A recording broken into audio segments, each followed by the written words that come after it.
हेरे लिखल विधाता के केहन ई डोर छै।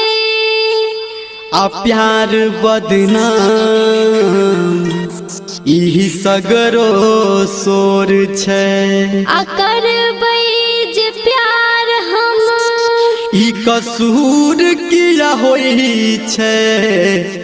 आज करा दिल से चाही वह दूर किया होई छै।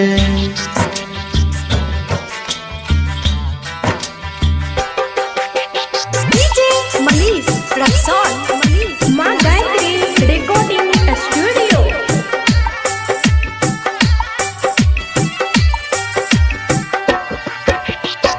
जहिया तोहर शादी है तो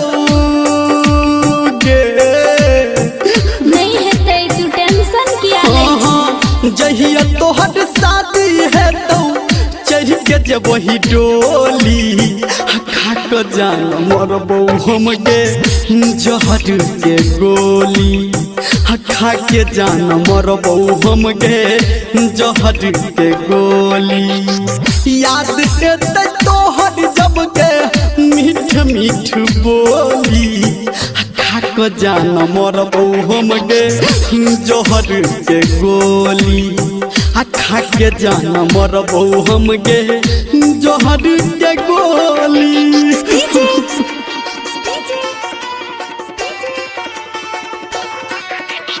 मनीष रक्सौल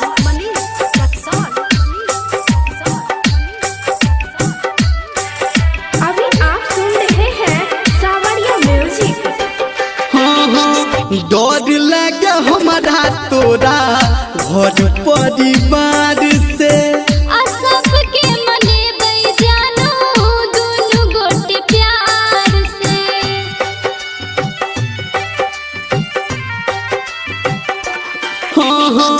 डर लगे हमारा तोरा घर परिवार से। आ सबके मनेबै जानो दुनु गोटे प्यार से। आ मांगलो पे भरतौ नहीं जे गे। आ मांगलो पे भरतौ नहीं जे हमर के झोली। खा के जान मरबो हम गे जहर के गोली। खा के जान मरबो हम गे जहर के गोली।